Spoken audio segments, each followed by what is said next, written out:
Buenas noches a todos, bienvenido una vez más a The Brown Bag, edición para América Latina en español. Este es el episodio 169. Está siendo grabado hoy día 13 de octubre 2016 con una audiencia en vivo, como de costumbre. Esta noche tenemos a nuestro presentador, el buen amigo del The Brown Bag, David Espejo. Hoy nos va a complacer con el tema del VCAP DCD, los objetivos 1,3 y 2,1. 1.3, 2.1. Si esta es la primera vez que te unes, voy a correr esto.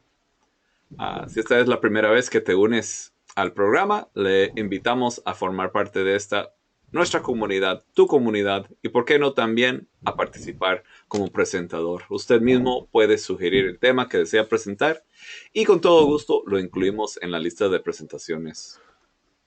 A los que se encuentran esta noche con nosotros en vivo, les agradecemos por participar, y los que están viendo la grabación, les invitamos a participar en vivo cuando les sea posible. Pueden buscarnos en ahora todavía más corto, vbrownbag.com, vbrownbag.com, y en Twitter con @vbrownbaglatam o el hashtag vbrownbag. También contamos con un canal en YouTube donde intentamos hacer el trabajo de postear todas las grabaciones de videos. Ahí nos pueden encontrar. Y les recordamos que pues no somos los únicos aquí sobre la Tierra. En América Latina nos reunimos los jueves. También contamos con un show, varios en inglés. Estados Unidos se realiza la grabación y la transmisión en vivo los miércoles por la noche. En Asia Pacífico son las horas de Nueva Zelanda los jueves. Y en Europa y Medio Oriente también corren sobre horas GMT, son los martes. Bueno, ¿quién soy yo que tanto hablo? Mi nombre es Kyle Murley, un nombre bastante latino, muy conocido por ahí. No, bromeo. Tengo tiempo acá en esto de que llamamos comunidad. Soy líder del VMware User Group en San Diego, donde resido, San Diego, California, Estados. Tengo varias certificaciones y me han reconocido VMware ya por múltiples años con el reconocimiento de vExpert. Pueden seguirme en Twitter, es mi nombre completo, Kyle Murley. Y también me pueden buscar en LinkedIn y con mucho gusto nos conectamos. Hoy día no está con nosotros nuestro colocutor y muy buen amigo también Tico en Nueva York, Ariel Sánchez Moore es su Twitter. Y hoy sí tenemos de colocutor muy loco el Don Serge. ¿Cómo estamos, Sergio? ¿Qué tal, Kai? Muy buenas noches. Y sí, lo dijiste bien, muy loco. Y regresándome un poco, ahora que lo dices, casi latino, no, ya te adoptamos, ya eres latino, ¿eh? Eh, con mucho gusto de estar aquí compartiendo la noche y pues de nuevo con presentador de lujo, ¿verdad? Con el buen David. Bueno, aquí tienen mi Twitter para localizarme rápidamente. Gracias. Excelente, muchas gracias, Serge. Claro, y esto pues ha crecido inmensamente y ahora contamos con tanta presencia que incluso nos puede faltar la mitad del equipo de locutores y aún seguimos en pie, ¿no? Larry está atendiendo un asunto en el trabajo, así que a lo mejor más tarde se conecta, pero por mientras vamos a ir acá adelantando con nuestro presentador, David Espejo. Aquí te va, David. Te paso la pantalla.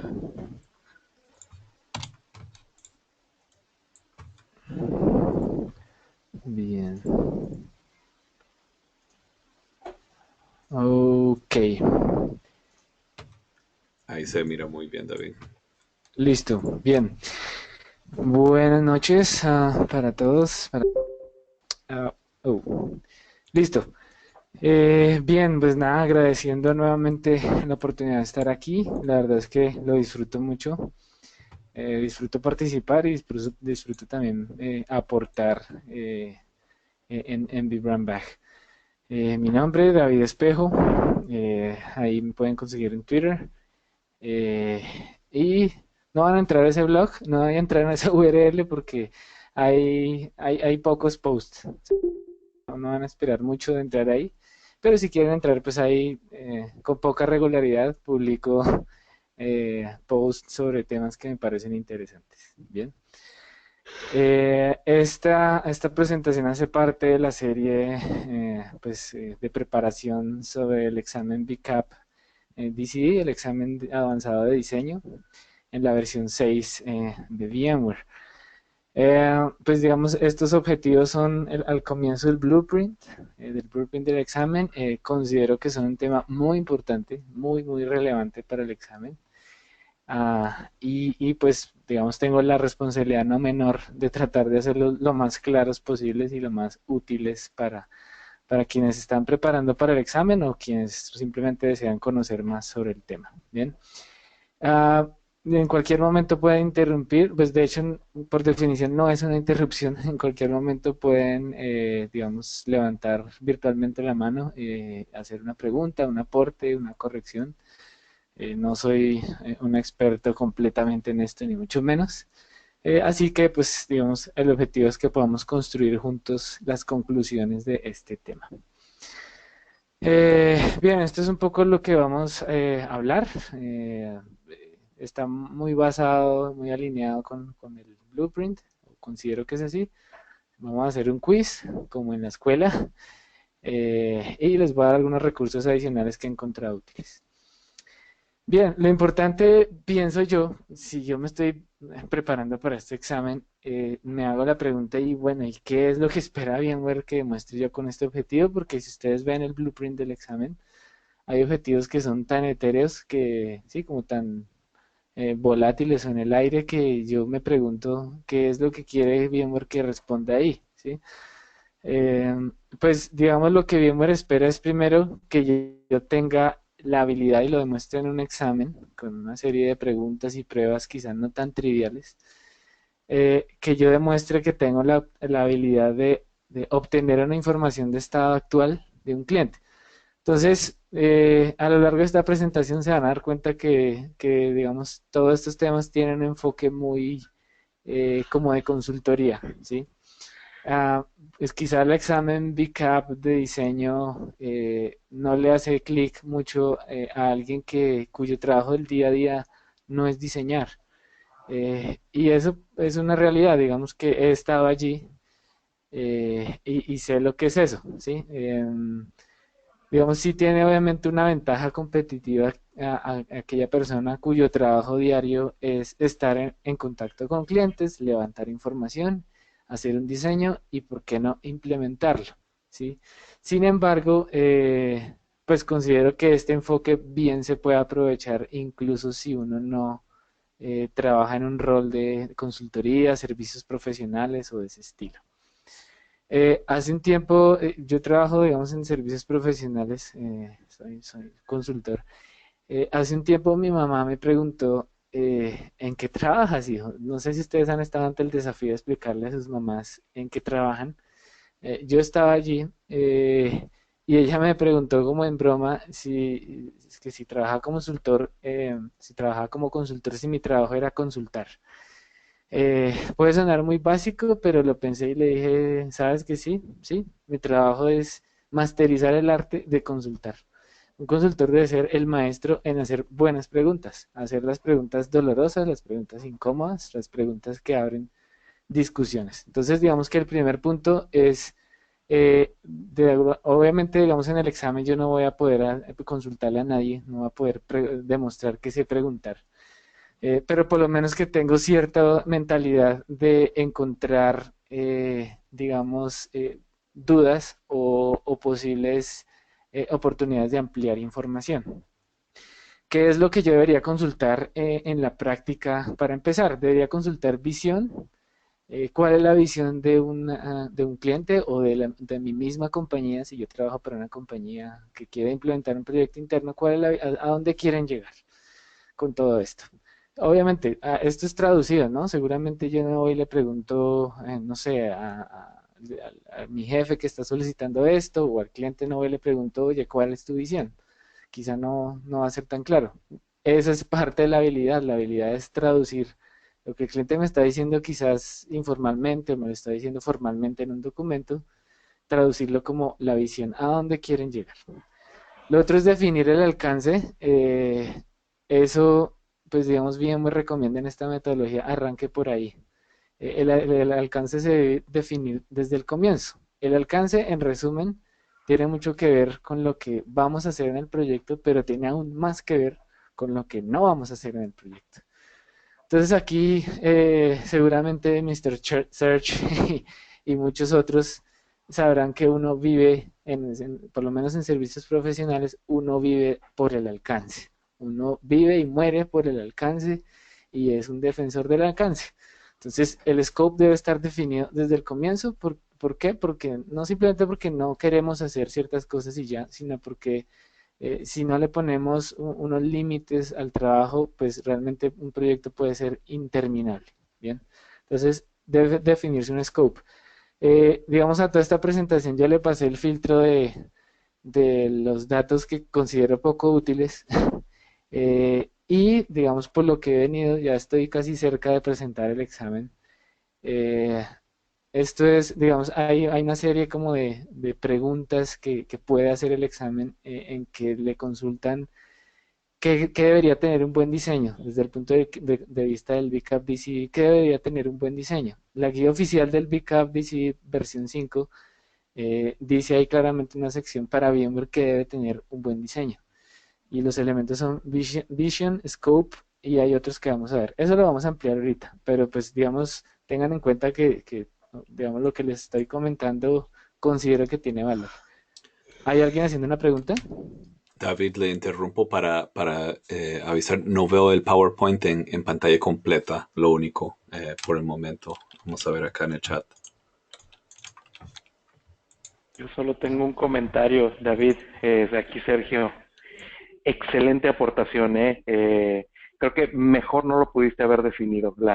Así de, going to the basis, totalmente la respuesta que le diste a tu mamá, de que lo que hacemos es consultar, tal cual. Es muy difícil a veces explicar nuestro rol técnico a alguien no técnico, y eso muchas veces es lo que también ocurre en las compañías.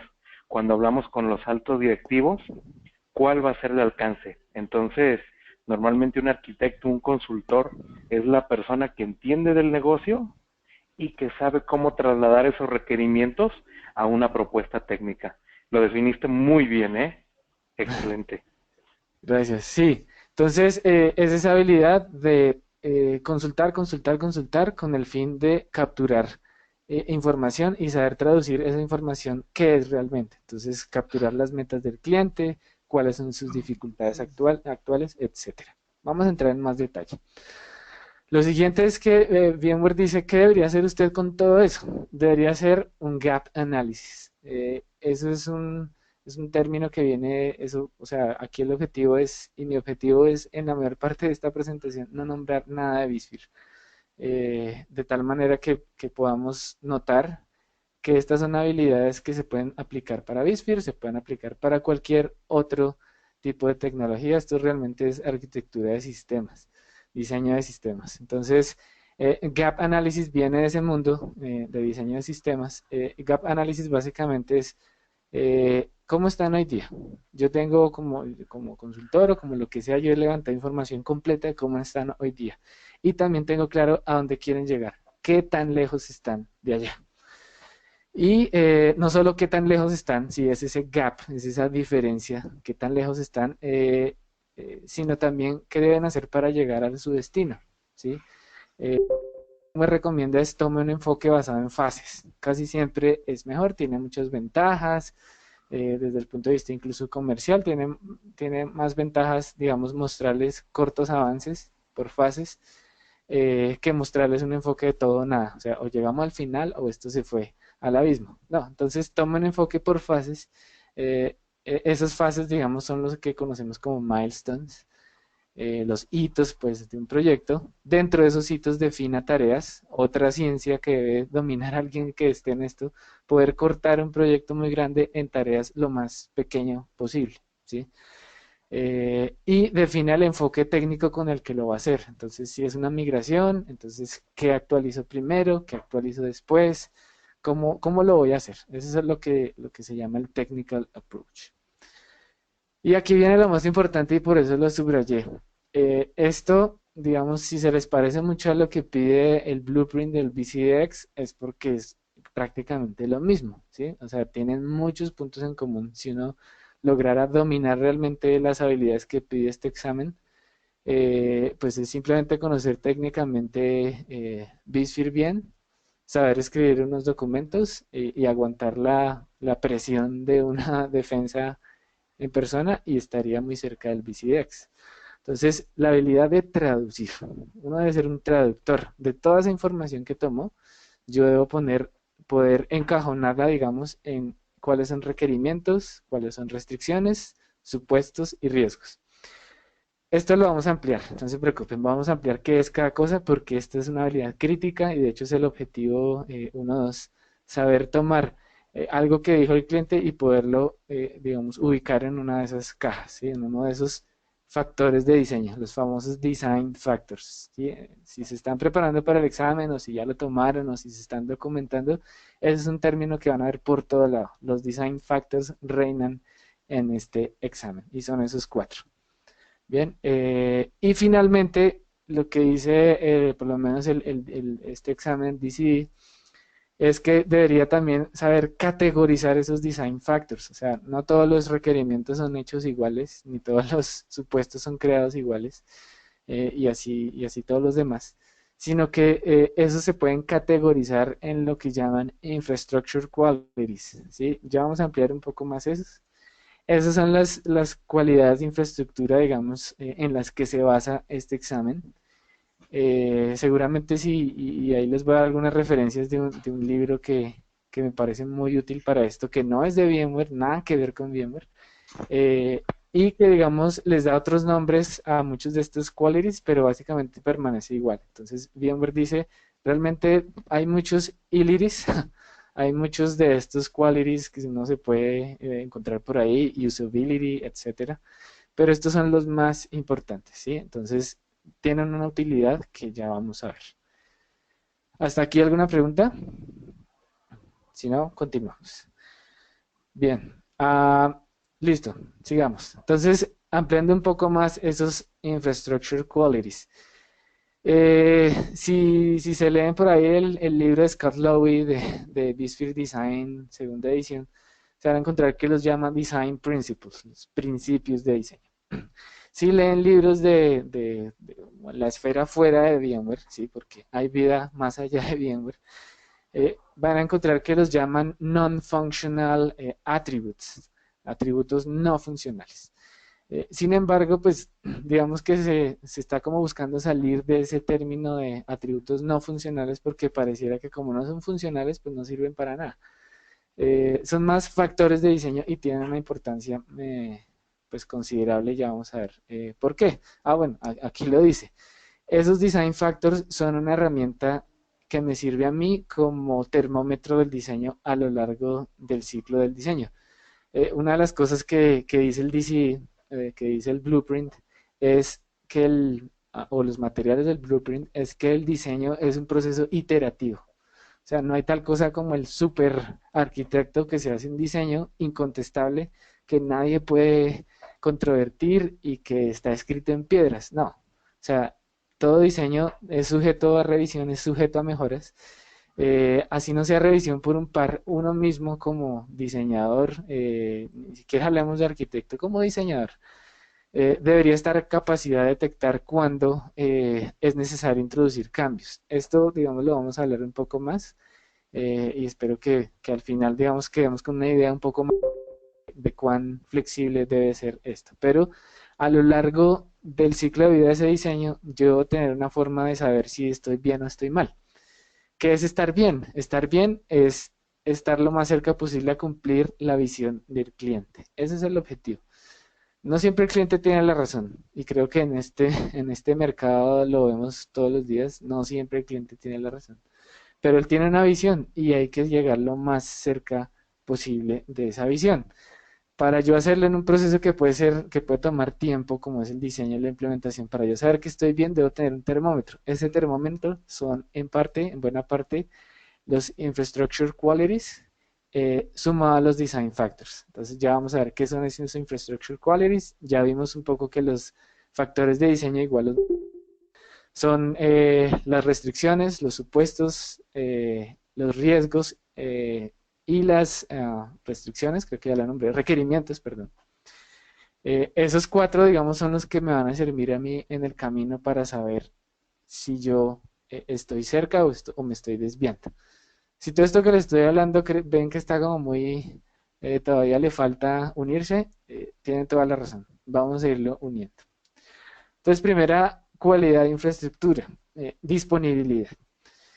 Yo creo que todos creemos saber lo que es disponibilidad, pero aquí es muy importante, digamos, uno no darle una vista demasiado rápida al tema, o eso fue, lo primero que yo hice al ver esto fue, no, disponibilidad, yo ya sé que es disponibilidad, pero hay que verlo desde el punto de vista, por lo menos ahí sí, de lo que pide el examen, ¿sí? Entonces, el examen va en algunas ocasiones quizá vaya a dar requerimientos del cliente que hay que traducirlos en disponibilidad y hay que saber para el examen qué es disponibilidad. Entonces, disponibilidad es todo lo que sea uptime, ¿sí? Uptime, downtime, resiliencia, redundancia, es prevención, ¿sí? Aquí no estamos hablando de nada de recuperación de desastres, no estamos hablando de seguridad de la información, nada de eso, prevención de fallas, ¿sí? Todo lo que se hace antes. Entonces, fíjense que no estamos ni siquiera hablando de BISFIR HA, ¿sí? Aquí pueden ser cosas como evitar puntos únicos de falla en la infraestructura, ¿sí? No usar nunca solo un switch de red, por ejemplo, o no tener todo solamente saliendo por una interfaz, por decir un ejemplo, ¿sí? Estamos muy lejos todavía de un diseño físico, fíjense que no estamos hablando de nada de lo que yo les acabo de hablar, ni ninguna tecnología en particular. Entonces, disponibilidad es todo lo que tenga que ver con uptime. De hecho yo no sabía, hay un estándar ISO que define estos infrastructure qualities, o sea, no son términos por ahí que cualquiera puede manipular, hay un estándar que dice qué son. No creo que haya necesidad y hay un libro es el mismo que les estoy hablando, un libro que me parece muy bueno, que el mismo autor del libro dice, no le recomiendo que mire ese ISO porque se puede confundir más. Entonces, uptime. Ahora, este que es manageability, algo así como administrabilidad. Uno puede decir, no, o sea, estos gringos inventaron una palabra que es la primera que les apareció. La realidad es que es todo lo que tiene que ver con operaciones, ¿sí? Después de verlo en diferentes documentos, en diferentes libros de texto, la conclusión a la que yo llegué, como un resumen para que a mí no se me olvide, y confío que les sea útil a ustedes para no olvidarlo, es todo lo que tenga que ver con las operaciones, digamos, después de implementada la solución. Entonces, compatibilidad, por ejemplo, esta solución la puedo con las herramientas que yo ya tengo, ¿sí? O la puedo, digamos, incluir dentro de la infraestructura que yo ya tengo. ¿Qué tan fácil es la gestión? ¿Sí? ¿Qué tan fácil es hacerle mantenimiento? ¿Qué tan fácil es mantenerlo actualizado? ¿Qué tan fácil es la gestión de esta infraestructura, la usabilidad de las herramientas de gestión? ¿Qué tanto interopera con otras infraestructuras que ya tengo? ¿Qué tan fácil es escalar? Entonces, fíjense que todo esto es lo que le interesa a alguien que está en el área de operaciones. Es lo que llamaríamos, no sé si podríamos llamarlo día 2, todo lo que se hace después de implementado. Eso para el examen es administrabilidad. Performance, pues digamos que casi que no necesita definición. Todo lo que sea, todo lo que les hable de tiempos de respuesta, porque a veces, digamos, la clave para encontrar si uno u otro requerimiento cae dentro de estas cualidades son palabras claves en en la misma pregunta. Entonces, todo lo que les hable de response time, transacciones por segundo, conexiones concurrentes, etcétera, todo eso es performance.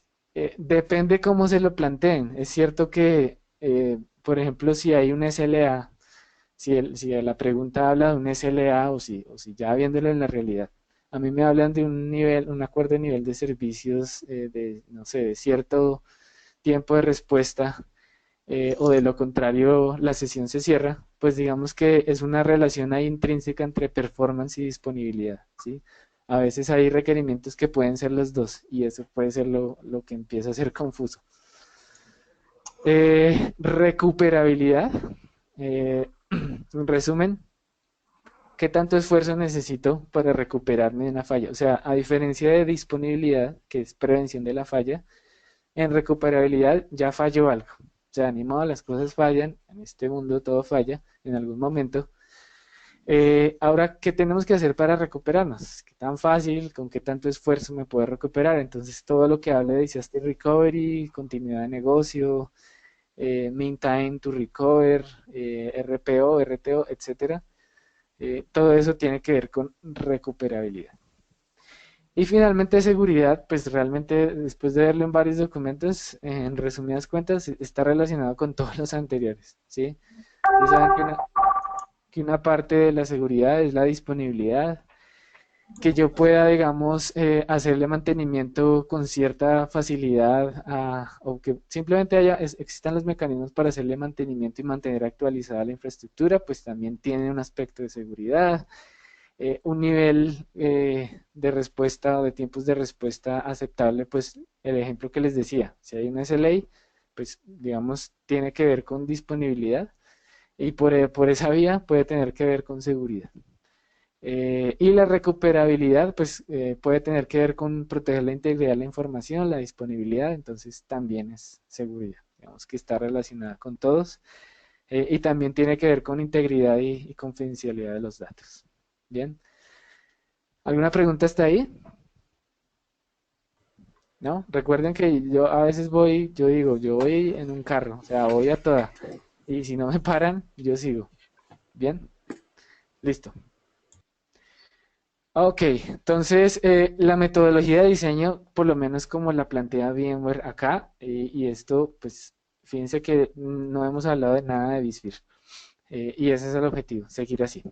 Entonces, por lo menos según este examen, como les comentaba, un buen diseño debe tener visión, ¿sí? Debe clarificar cuál es la visión del cliente, cuál es el alcance, y debe ya contar con los factores de diseño clasificados. Entonces, pregunta al público, ¿cuáles son los 4 factores de diseño?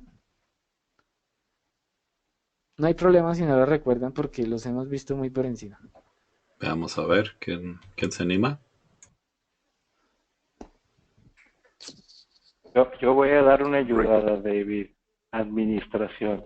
Bueno, manageability, ¿verdad? No. Requirement. Esos son infrastructure qualities. Esos son infrastructure qualities que vienen después, mucho después de definir los design factors. Los design factors son estos 4. Requirements, Requerimientos, constraints. restricciones, supuestos y riesgos. Esos son los, entonces, para el DC, un buen diseño debería tener visión, alcance y deberían ya estar categorizados estos 4 factores de diseño. Ya los vamos a ver un poco más porque ahí, pues, básicamente son solo una cajita de colores, no les dice mucho. Ahora bien, dice, todo eso, ¿en qué tipo de diseño lo debe o lo debe documentar?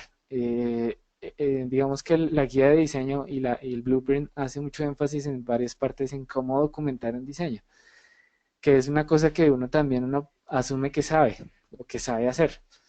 No sé si les pasa, pero a veces, no sé, uno piensa que hacer diseño es hacer un diagrama en vicio.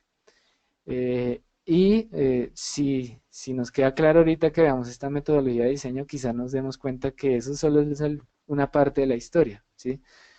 Realmente un diagrama en vicio está muy lejos de ser un diseño.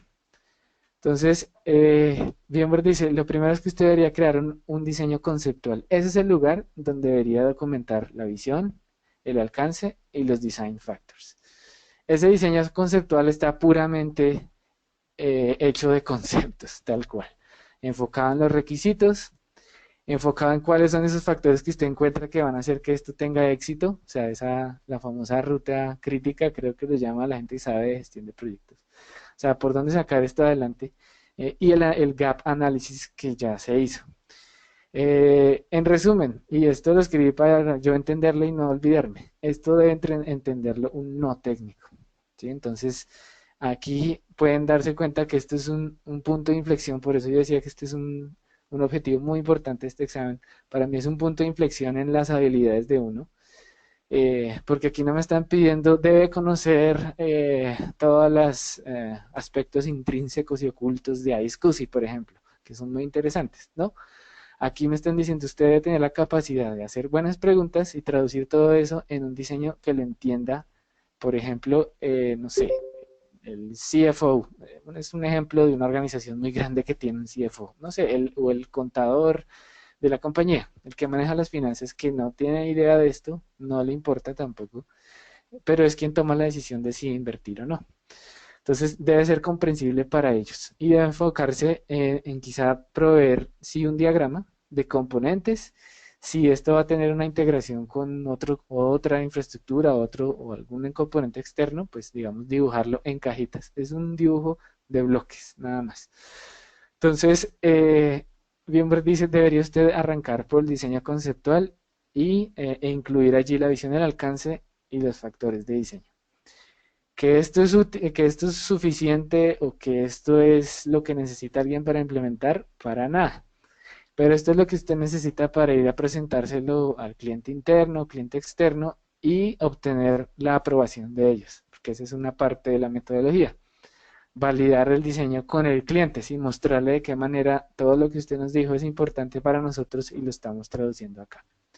De ahí yo debería pasar, que esto ya es objetivo 2.1, al diseño lógico. Entonces, en este diseño lógico, mis amigos nerds, todavía no nos podemos poner nerds. O sea, aún tenemos que evitar hablar de tecnología específica. Entonces, en este diseño lógico, no tienen que ser necesariamente dos documentos aparte. Pueden ser dos secciones del mismo documento. De hecho, muchas veces si ustedes ven, por ejemplo, los toolkits de servicios de VMware, son secciones dentro del mismo documento. Entonces, el diseño lógico se enfoca ya en las relaciones, las dependencias entre componentes. De hecho, hay un objetivo del examen, si no estoy mal, más adelante, que es puramente de esta parte, saber establecer relaciones e interdependencias entre componentes. ¿Quién depende de quién? Entonces, ese diseño se enfoca un poco más en eso. Aún no se especifican detalles técnicos, es básicamente definir cuál va a ser el flujo de datos. ¿Para qué sirve hacer un diagrama que muestre? Pues VMware dice, es útil porque más adelante, incluso cuando esto esté implementado, va a ser útil para definir, por ejemplo, un camino de actualización. O sea, si usted ya definió que, por ejemplo, si tomo abajo, o sea, si tumbo, no sé, saco de funcionamiento la base de datos para actualizarla, entonces yo ya tengo claro que había definido que eso tenía una dependencia hacia arriba con el portal web. Entonces, no puedo hacerlo de esa manera. Debo primero notificar, informarles que el portal web va a estar fuera de funcionamiento porque se va a actualizar la base de datos. Es un ejemplo muy básico. O sea, yo sé que se los digo y pues cualquiera sabe que si baja la base de datos se baja el sitio. Sí, pero pues eso digamos que en una aplicación con dos componentes, pero pues imagínense una infraestructura grande o con muchos componentes, es importante saber cuáles son las interdependencias en todos, incluso para operar. Y después del diseño lógico, ahí sí podríamos dar rienda suelta a nuestro apetito técnico y pasar al diseño físico. El diseño físico debería ser muy detallado, ¿sí? Ahí sí, digamos que el criterio de calidad es que sea muy detallado y si el no técnico no lo entiende, podría decir que está bien hecho. Entonces, lo importante es que el técnico sí lo entienda, eso sí es lo importante. Y como un criterio, y eso también es un criterio, digamos, tipo BCDX, el diseño físico debería ser suficiente para que el que está implementando no vuelva a mí con preguntas, ¿sí? Si yo soy el arquitecto, digamos, ya no implemento, sino que hay otro equipo que implementa, no deberían volver a mí con ningún tipo de duda, ¿sí? Debería quedar todo ahí plasmado, clarísimo. Entonces, no sé, ahí está, por ejemplo, todo el direccionamiento IP, por decir algo. Si les queda alguna duda cómo es la interrelación entre los componentes, entonces para eso está el diseño lógico. Quizás no tenga que ir al diseño conceptual, pero el diseño físico debería ser suficiente desde el punto de vista técnico. Entonces, lo que dice VMware, volviendo un poco atrás, es que en estos saltos, o sea, el conceptual al lógico, del lógico al físico, siempre yo debería tener una validación intermedia. Entonces hice el conceptual, lo valido contra los factores de diseño y contra los infrastructure qualities. Entonces realmente estoy cumpliéndole al cliente, entonces estoy involucrando disponibilidad, administrabilidad, desempeño, lo que él me pidió. Estoy teniendo en cuenta requerimientos, restricciones, riesgos, etcétera. Lo mismo cuando paso del lógico al físico, debería ser ese tipo de validaciones. Digamos, ahí quería eh, decir que no sé si es un error, pero por lo menos una dificultad que veo más de una vez, es que muchos diseños están enfocados puramente en requerimientos, ¿sí? Es decir, yo fui y le pregunté al cliente qué quiere, ok, vengo aquí, lo documento y le digo, esta es su solución. Eso, pues para mí, o sea, yo pienso en eso y pienso como en, no sé, como en tratar de darle, dar en el blanco no sé, un punto muy estrecho. No sé si han visto esos lugares donde uno practica tiro al blanco con una figura humana. Pues no practico mucho tiro, pero la gente que lo hace lo reconoce. Bueno, es como ir a un campo de esos con una bazooka, ¿sí? Pues seguramente le va a dar en el blanco, pero en la mitad va a destruir quizás la mayor parte del escenario. Entonces, si yo me enfoco solamente en requerimientos, o sea, le pregunto al cliente lo que quiere y yo vengo y trato de darle todo a sus pies lo que él quiere, quizás logro cumplir sus requerimientos, sí, pero en el camino me salté riesgos que nunca evalué. En el camino seguramente estoy violando restricciones, que lo lamentable de las restricciones o lo peligroso es que no se ven al comienzo, sino se ven a la hora de implementar. A la hora de implementar sí que sí se ven los efectos de un diseño que no tuvo en cuenta las restricciones. O si yo me enfoco puramente en requerimientos, quizás estoy asumiendo, estoy, digamos, parado sobre supuestos que nunca verifiqué y que se van a volver quizá en mi contra en algún momento. Entonces es muy importante tener en cuenta los 4 factores de diseño y ahorita los vamos a ver un poco más en detalle.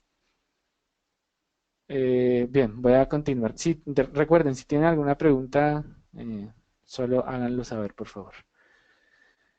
Bien, un poco más del diseño lógico. Esta imagen que ven ahí es tomada de un libro que ya al final les digo cuál es, el mismo libro que les estoy recomendando. Y me interesa ese libro porque no es escrito por gente que no tiene nada que ver con VMware.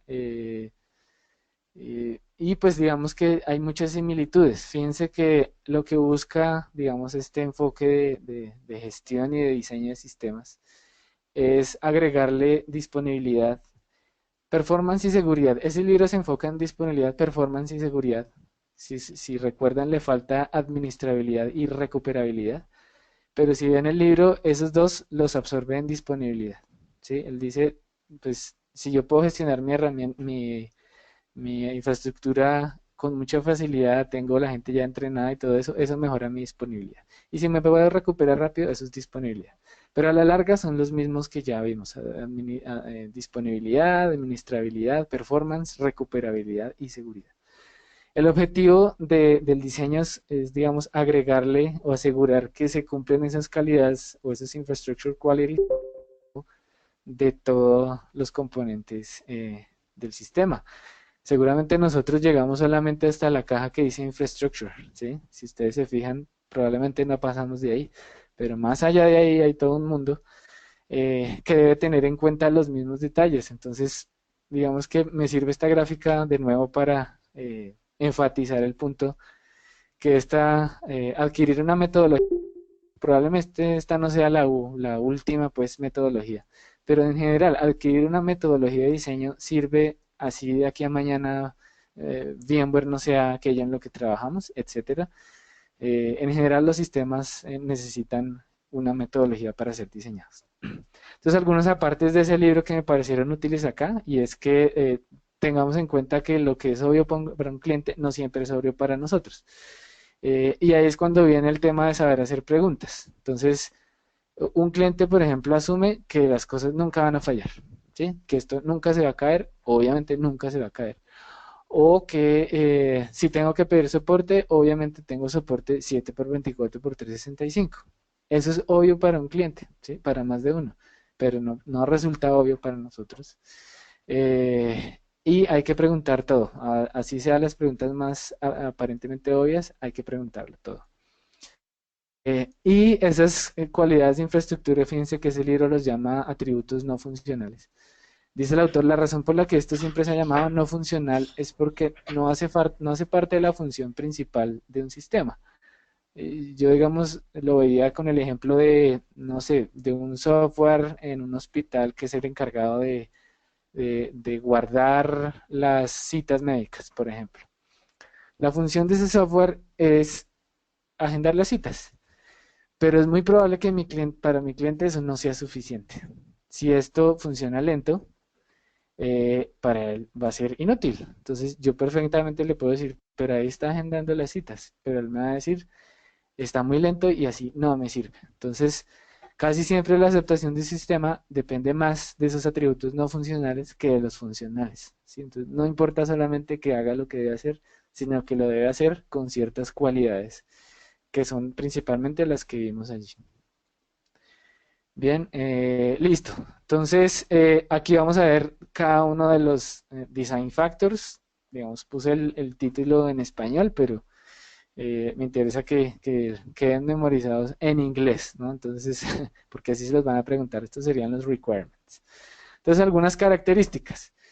Los requerimientos los hay de dos tipos. Hay requerimientos funcionales. Y los requerimientos funcionales responden a la gran pregunta de esto, ¿qué es lo que debe poder hacer? Pongo entre paréntesis el must, porque casi siempre es una palabra clave que puede ser útil en el examen. Si hay algún tipo de solicitud del cliente o sí, una información que se levantó en una entrevista con un cliente, y ahí está por ahí la palabra must, pues yo ya sé que muy probablemente eso es un requerimiento funcional, o sea, eso debe hacer. Vamos a dar un ejemplo eh, ahorita para que quede un poco más claro. Y hay otro tipo de requerimientos que son no funcionales, y eso es cómo lo debe hacer. Entonces fíjense que ahí volvemos al mismo tema. Nuestro famoso sistema debe poder agendar todas las citas sí o sí, porque pues obviamente son citas médicas. Ahora que cómo lo debe hacer, necesitamos que su tiempo de respuesta sea menor a 20 segundos, por decir algo, ¿sí? Entonces, ahí viene otra característica, bueno, cumplirlos es el objetivo final del diseño. O sea, ahí sí morimos por los requerimientos, pero no son lo único, ¿sí? No pueden ser el único pasajero en el bus, pero el objetivo principal es cumplirlos, cumplir los requerimientos del cliente. Y muy importante es que deben ser medibles, ¿sí? Por ejemplo, no me puede decir, debe ser rápido. Eso no es un requerimiento no funcional y yo no puedo permitir que eso pase así. Entonces, si el cliente me dice eso, debe ser rápido, yo debo tratar de llevarlo a que eso lo ponga en un número, en una métrica, ¿sí? Por ejemplo, tiempo de respuesta menor a 20 segundos, ya es un número medible, me sirve como requerimiento no funcional de performance, ¿sí? De desempeño. Entonces digamos que su compañía está ya como cansada de pagar tantos vuelos de primera clase a sus ejecutivos y le encarga a usted la labor de diseñar un avión. ¿Sí? Queremos construir nuestro propio avión, nuestro propio aeroplano para nuestros ejecutivos. Nos cansamos de hacerle upgrade a esta gente, de que estén haciendo fila, que no les gusta, entonces queremos construir un avión. ¿Qué sería un mal requerimiento? Que me digan el avión debe volar, ¿sí? O sea, eso no es un mal requerimiento porque sea obvio, sino porque yo no tengo ninguna unidad de medida ahí. O sea, yo no sé si el avión vuela, pero vuela cómo, vuela sostenido por otro avión, vuela, porque pues digamos ahí yo le puedo dar un avión de papel, ¿sí? O sea, no es una broma. Realmente digamos que si lo pensamos como si yo fuera un software, a mí me piden un avión que vuele, le doy un avión de papel, porque pues el avión vuela. Bien, esto está un poco mejor. El avión debe contar con una autonomía mínima de vuelo de 2 horas. Entonces, si esto estuviera escrito en inglés, ahí habría un must y es muy probable que esto fuera un requerimiento funcional. No me interesa cómo lo haga. O sea, no me interesa si va a usar combustible de avión o si va a ser eléctrico el avión, como sea, pero debe poder volar mínimo por 2 horas, porque ese es el trayecto que suelen hacer nuestros ejecutivos y no podemos estar parando a retanquear. Otro requerimiento, y este tiene más cara de ser no funcional, y es que debe poder ser operado solamente por un piloto. ¿Sí? Entonces, es un atributo, digamos, ¿a qué le suena eso? De los infrastructure qualities. ¿Le suena disponibilidad, administrabilidad, recuperabilidad, seguridad o performance? Una pregunta para el público. Eso es mana- eh, administrabilidad. Administrabilidad. Exacto, exacto, porque fíjense que es después de que el avión ya está hecho, ¿cómo voy a operarlo? ¿Qué tan fácil es operarlo? Ustedes saben que obviamente un avión comercial, sí, porque pues obviamente el cliente tiene las expectativas de que le demos un Boeing 737, probablemente pueda ser operado por un piloto, se recomiendan dos, pero pues él dice, no siempre voy a tener staff de más de un piloto, debe poder ser operado solamente por un piloto. Entonces, esa labor que ustedes acaban de hacer son los dos pasos que vimos antes. Primero lo identificamos como requerimiento no funcional y requerimiento no funcional de tipo administrabilidad. Ahí ya estamos a un paso de tomar una decisión de diseño bien tomada. Bien, listo. Entonces, eso en cuanto a los requerimientos. Como les digo, de aquí más de un diseñador que lamentablemente podría irse directo a hacer diseño para el cliente, pero se perdería de hacer las siguientes fases que son muy importantes. Lo siguiente, los constraints, restricciones, que siempre las hay. Estamos en un mundo, en un universo hasta donde sabemos que tiene restricciones. Entonces, características de las restricciones, pues una imagen vale más que 1000 palabras. En mi país esto se llama embudo. Yo no sé si en todo lado se llama así. No tuve tiempo de buscar si en todo lado se llama así, pero creo que saben de qué se trata, ¿no? Entonces, las restricciones son exactamente como un embudo. Tomar todo eso que me está requiriendo el cliente y tratar de pasarlo por el embudo de la realidad, de la vida real. Es cualquier aspecto que limita las opciones de diseño. No siempre tiene que ser técnico, ¿sí? Puede ser una limitación de negocio. Ya vamos a ver un poco ejemplos. Pero cualquier cosa que limite mis opciones es una restricción. Hay otro documento en el Blueprint que da una definición que me pareció muy interesante y es que es un evento que tiene un impacto severo y tiene una alta probabilidad de ocurrencia. O sea, es algo a lo que hay que prestarle realmente mucha atención, ¿sí?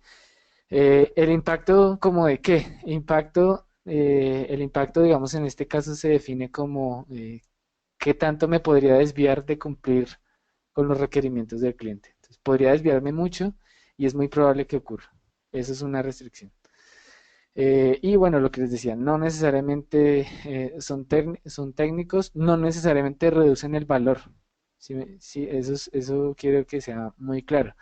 Las restricciones que existen hay que vivir con ellas. No necesariamente va a reducir el valor.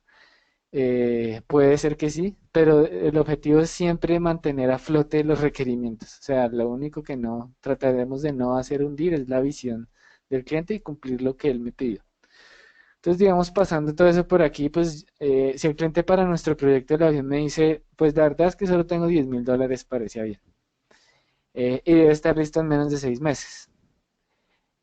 Pues digamos que ahí Boeing 737 quizás no. Entonces, es probable que pues, podamos irnos por un ultraliviano, ¿sí? Es un avión que tiene autonomía de 2 horas, que puede ser operado por un piloto y puede llevar un pasajero, ¿sí? Todo lo que no nos hayan especificado, pues tenemos que asumirlo. Entonces, por ahora, digamos que iríamos filtrando nuestras decisiones de diseño por ahí. Bien, entonces, fíjense, muy importante tener en cuenta las restricciones. No puedo salir con requerimientos simplemente hacer un diseño. Tengo que tener en cuenta la realidad del cliente. Lo siguiente, los assumptions o supuestos. Los supuestos son muy interesantes. Imagínense cualquier evento que pueda hacer que realmente yo no le cumpla al cliente, pero que en teoría, en el papel, no va a pasar. Entonces, dice el blueprint, uno de los documentos del blueprint, como para qué prestar atención a algo que nunca va a pasar. Porque esa probabilidad es simplemente teórica, es una probabilidad en el papel, o sea, en la realidad, pues sí puede pasar. Y el hecho y la razón por la que lo tenemos en cuenta es porque es un evento de un impacto severo. Si ese evento de remota ocurrencia llega a ocurrir, tiene un impacto severo en el cumplimiento del proyecto. Entonces, casi siempre los supuestos los introduce el arquitecto ante preguntas que el cliente no respondió, ¿sí? Porque ustedes saben que por más hábiles que seamos en preguntar, en solicitar información, simplemente a veces hay clientes que por diferentes razones no nos van a entregar la información o no la vamos a tener a tiempo, ¿sí? Porque pues no vamos a esperar toda la vida la respuesta de un cliente.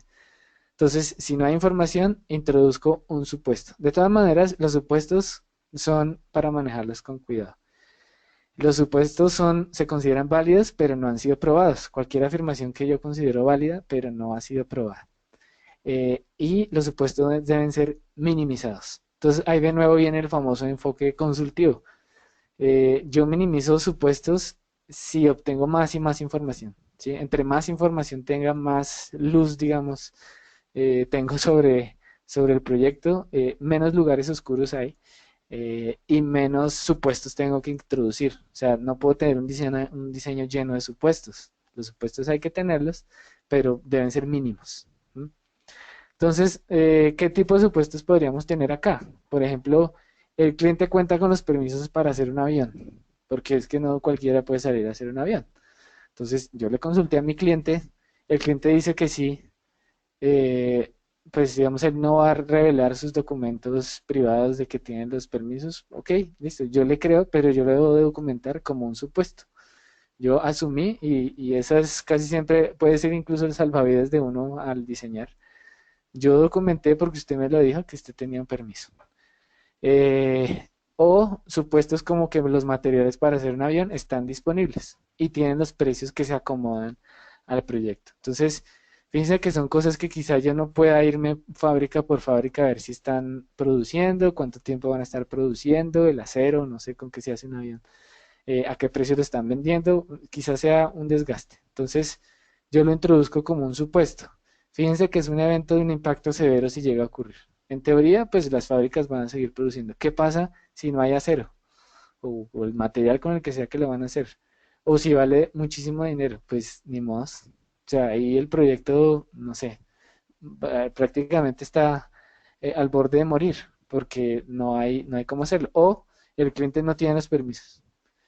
Entonces se hizo el avión, pues no lo puede volar. O, no, o necesitaba un permiso para producirlo. Pues digamos, empezamos la labor de producirlo y llega, no sé, la policía y nos quita todo y se acaba el proyecto.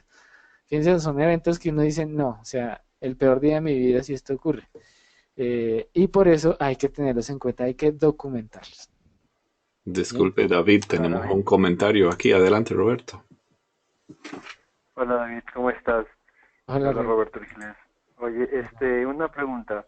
Em, eh, ¿Cuándo un supuesto que el cliente dice, sí, yo tengo esto, como el ejemplo que ponías del avión, cuándo uno debería, pues, indagar más cuando sospecha que no lo tiene o tú crees que ese supuesto que él muy suelto de hueso dice, sí, yo tengo eso, pero uno sabe o sospecha que no cumple, porque con un supuesto de esos, como tú decías, el proyecto pues no puede ni nacer en un Sí, momento dado.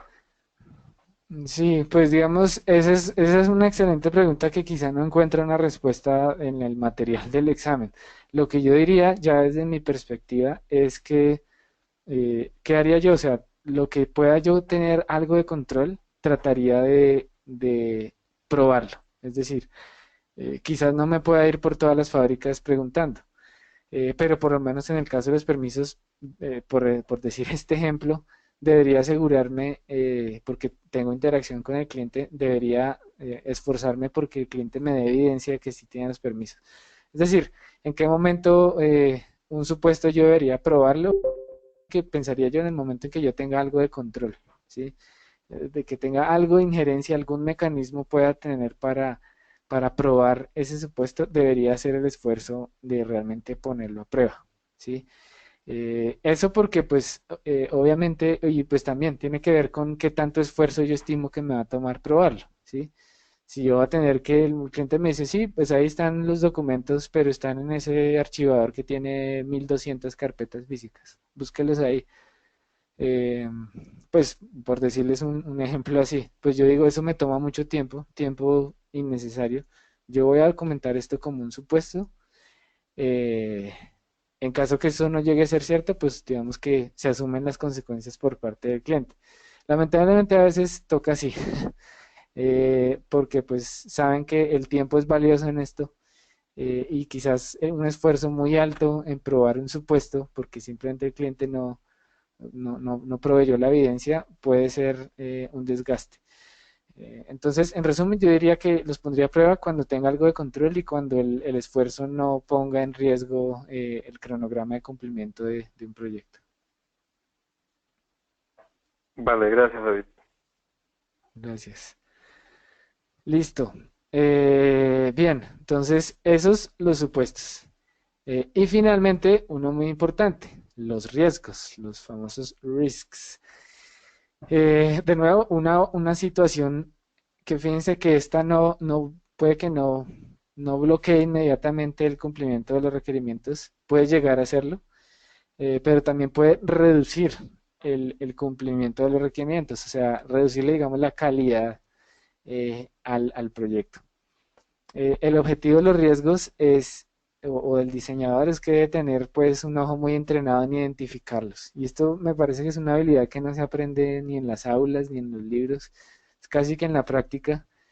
No lo digo porque yo la tenga muy desarrollada, pero es un ojo entrenado en identificar posibles riesgos. Y casi que eso, como les digo, eso solo lo da la práctica, haberlo sufrido, me da más habilidad para identificar dónde podría haber un problema. Los riesgos idealmente deben ser identificados muy temprano, ¿sí? Muy temprano en la etapa de un diseño, con el objetivo de minimizarlos, de mitigarlos, digamos, el diseño debería involucrar mecanismos para mitigar los riesgos detectados. Entonces, por ejemplo, riesgos en nuestro proyecto. Pues no encuentro evidencia que haya alguien por aquí cerca que sepa hacer aviones, ¿sí? Entonces, eso puede reducir o puede evitar completamente un requerimiento. Fíjense que esto ya no es un supuesto, o sea, con el cliente involucramos una tarea que era buscar el personal, ya es una búsqueda activa, estamos averiguando y no hay gente que sepa hacer aviones, no hay gente que tenga experiencia y pues como nosotros debemos construirlo, yo como diseñador no sé hacerlo o no estoy encargado de hacerlo, solo de diseñarlo, aún no hemos encontrado gente, entonces pues es una situación que hay que documentar. Eso porque pues asumamos que todavía estamos en la búsqueda, que es probable que lo encontremos o estamos averiguando con una empresa que puede hacerlo, negociando el precio, etcétera. Como es algo que puede tomar tiempo, de nuevo, pues si está tomando más tiempo del necesario, pues es un riesgo que yo debo documentar y seguir adelante. O por ejemplo que la única fábrica de acero de la zona está por entrar en huelga. ¿Sí? Están amenazando con entrar en huelga. No está en huelga, está actualmente en una amenaza de huelga. Entonces es un riesgo ahí latente, una situación en la que yo no tengo ningún control.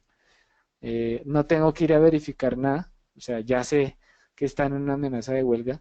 No tengo control, entonces simplemente puedo documentarlo. No puedo hacer nada más, no puedo ir a evitar la huelga, tengo que documentarlo porque eso podría, en este caso, evitar completamente el cumplimiento de los requerimientos. Bien, entonces, he ahí los cuatro factores de diseño, los cuatro design factors: requerimientos, supuestos, restricciones y riesgos. ¿Sí? Esos cuatro son la piedra angular, pues, en la columna vertebral de los objetivos del examen. Y saber identificarlos es algo que mide el examen. Se supone que el examen mide a una persona que tiene algo de experiencia aplicando esta metodología, identificándolos, documentándolos, minimizándolos, etcétera, pero siguiendo, digamos, este ciclo. Bien, listo. Ahora hay interrelaciones. Eso es bueno y es malo, porque es que ahí entran ambigüedades que quizás puedan ser nuestra oportunidad de resbalar pues en el examen. Y es que, por ejemplo, las restricciones que se detectan temprano, sí, Si yo detecto una restricción temprano, eso puede introducir riesgos. No el hecho de detectarlas temprano, sino las restricciones por sí mismas pueden introducir riesgos.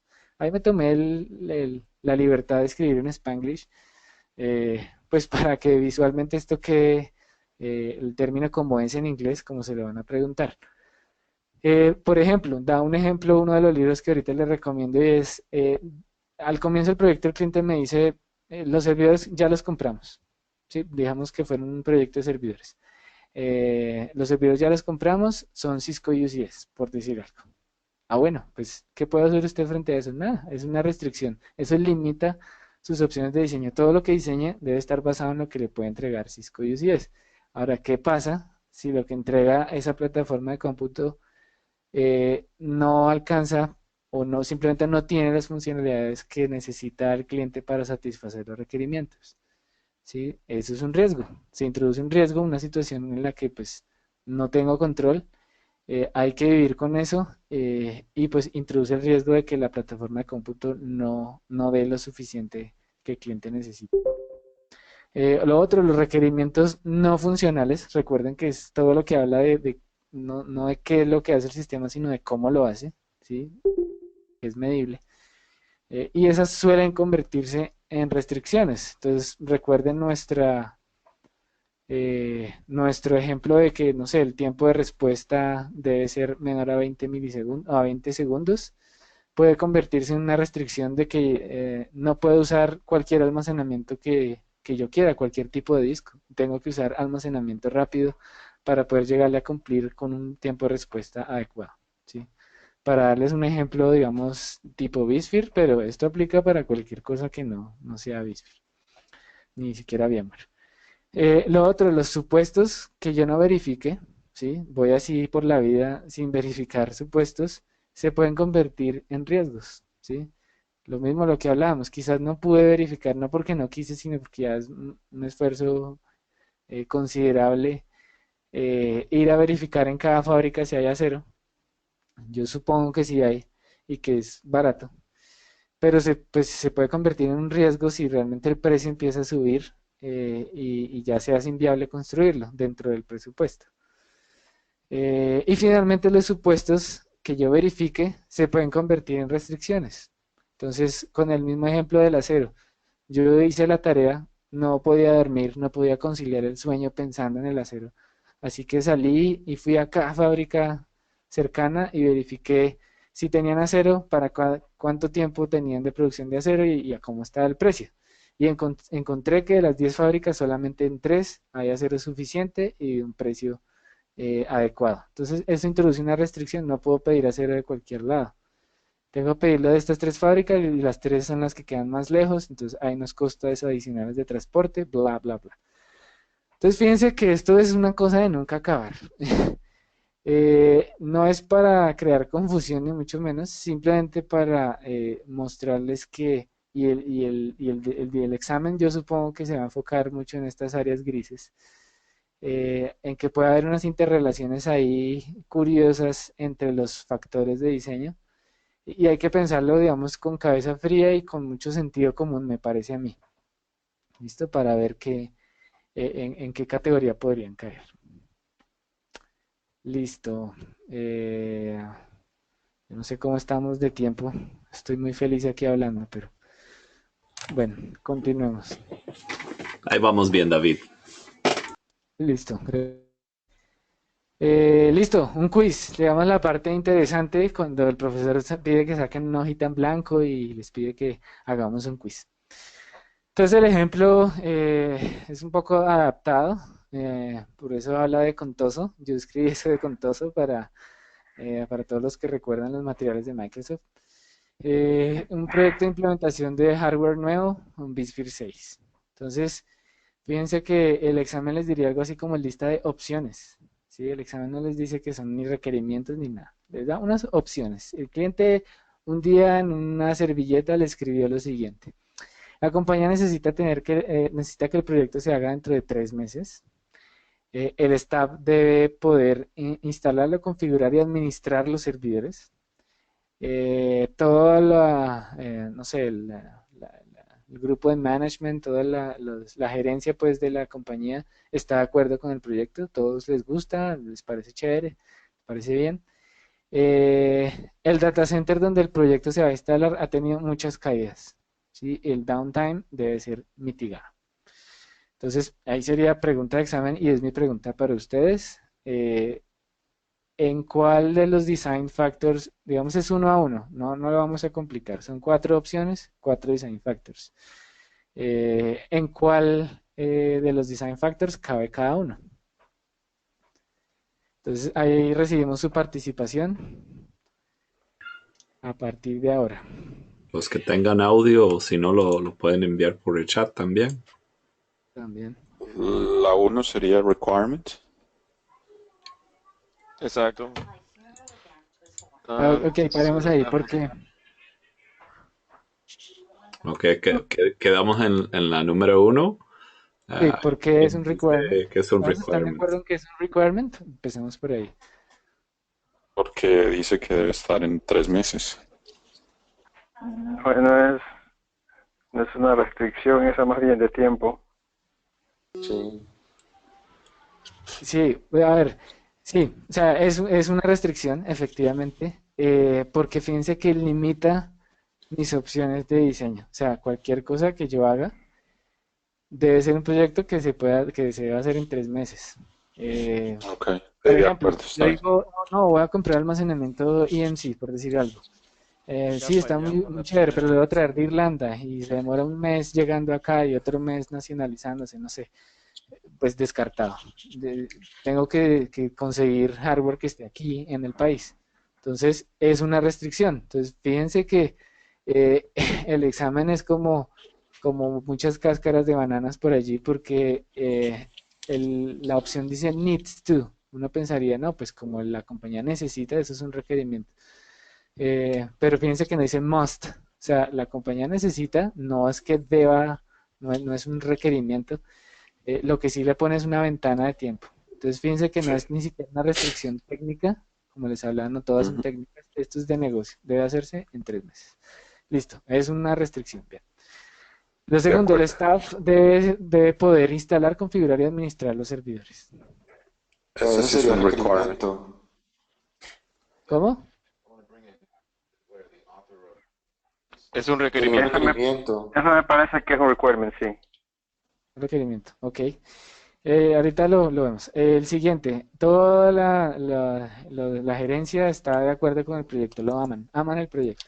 Una, Ese es un una supuesto. asunción. Un supuesto, una asunción. Exacto, es un supuesto porque yo no tengo evidencia de que eso sea así. ¿Qué pasa si no? Sí, recuerden que un supuesto es una cosa que en teoría no va a pasar, pero que si pasa, tenemos problemas.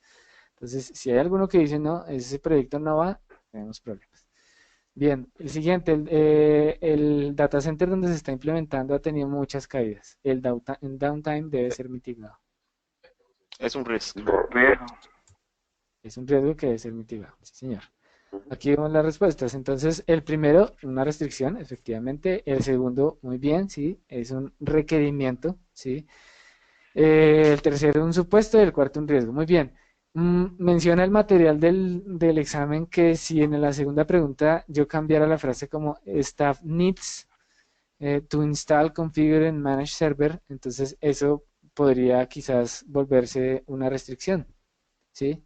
Ya no sería un requerimiento sino una restricción porque entonces yo debería elegir un hardware, ojalá que sea el que la gente del cliente ya conoce, ¿sí? Porque ellos necesitan poder instalarlo, configurarlo y gestionarlo, ¿sí? Pero como dice must, es un requirement. Entonces, así de curiosas pueden ser las preguntas del examen y más. Esto se puede poner peor, pero para hacernos una idea y ejercitarnos en este tipo de preguntas. Bien, listo. Y ya, con eso simplemente les doy unos recursos adicionales, los que en buena parte utilicé para esto. Y los he encontrado muy útiles. Hay un par de libros, este que está de penúltimo es el libro del que tanto les he hablado.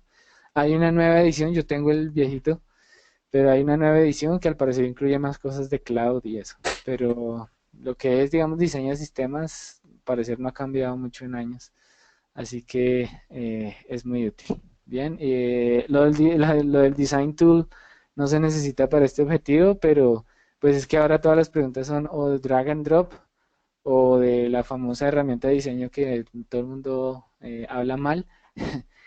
Aquí hay algo así como una simulación de lo que hay que tener en cuenta con esa herramienta, que al parecer puede ser la diferencia entre aprobar o no aprobar. Bien, listo. Eso es todo por ahora. No sé si tienen algún aporte, duda, si algo no quedó claro. ¿Cómo lo ven? Bastante completo acá el Doctor Mirror, ¿no? Mister Eh, Espejo. Increíblemente detallado, muy valioso realmente. Muchas Gracias. gracias. Estuvo tremenda la presentación. Gracias. Sí, pues digamos, como les decía, esto lo que me parece interesante de estos objetivos al comienzo del blueprint, sobre todo, es que, pues como ven, no hablamos de nada de Bisphere, y eso es bueno y es malo, ¿no? Porque pues nos ponen fuera de nuestra zona de confort, o a mí, eh, y nos hace, digamos, nos pone en la necesidad de desarrollar un nuevo tipo de habilidades, pero pues que pueden ser muy útiles. Ahí como anécdota, simplemente, ya después de haber estudiado esta parte para el examen, tuve la oportunidad de aplicarlo en un proyecto que no era ni de VMware ni nada de eso, o sea, un proyecto de otro tipo de infraestructura. Y pues realmente sí funciona, o sea, en la práctica sí es una metodología muy útil y ayuda mucho en el proceso de diseño. Bien. Qué Listo. bueno, David, en estas etapas, ¿no? En que todos nos estamos viendo, pues dándole cara a nuestro futuro, poder, cubrir lo que es ese tema, que sí, pues tiene su validez y aplica directamente a lo que es esa certificación que ofrece VMware, pero son realmente, como dices, son destrezas, digamos, universales, ¿no? Que todos podemos desarrollar. Y me gustó cuando dijiste, no nos podemos poner todavía tan nerds, ¿no? Porque tenemos que entender en qué capa, ¿no? A qué altura para seguir con la visión de la avioneta, ¿no? A qué altura estamos volando? Es- Exactamente. Sí, a veces empezamos por el diseño físico, pero no hemos hecho toda la tarea anterior y es importante. Es la emoción por el equipo, ese es el problema. Exacto, sí, yo quiero mostrarle al cliente el performance, mis 10 millones de IOPS, y al cliente no le interesa eso en lo más mínimo. Lo que le interesa es ver los bloques y cómo eso va a cumplir sus requerimientos y ya. Entonces, puede ser muy útil saber hacerlo. Excelente, David, muchas gracias. Con mucho gusto. Creo que has puesto la barra entre tú y Harold, pusieron la barra muy alta No, creo que en lo van a estas hacer sesiones, mejor. especialmente para los que nos toca después que no trabajamos en el diseño, tanto como ustedes, pero se aprende mucho, muy valioso realmente. No, con mucho gusto, creo que le van a hacer muy bien. Excelente, pues les hago el comentario. Cuando yo conocí a David, nos presentó eh, cuál era la historia misteriosa de los Purple Screens of Death. Así Oh, comenzó sí. con el Vibram Bag y ahora lo vemos acá a estas alturas, pues ya no estamos ahí a nivel kernel, sino que estamos pues ya sobre las nubes. Sí, la extraña historia del Purple Screen of Death. Ahí está el título. Sí, cuando los Tech Tools eran otra cosa, ¿no? No había una gran pantalla con la agenda, sino recuerdo que era como una cartelera ahí en papel periódico lo que había ese día, escrito a mano. Si Eran acaso. otros tiempos, eran otros tiempos, sí, pero muy interesante, muy chévere. Qué bueno, amigos. ¿Algún otro comentario, mensaje que quisieran incluir en la grabación? Si no, les abro acá la oportunidad para que quede y luego pues voy a ir cerrando la grabación y obviamente queda pues la tertulia después. Voy a dar un chance.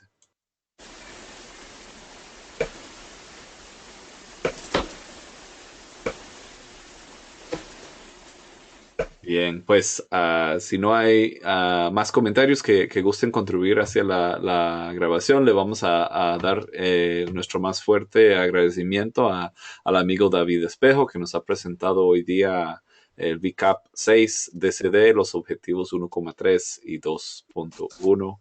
Muchísimas gracias, David, y nos vemos la próxima semana. Hasta entonces.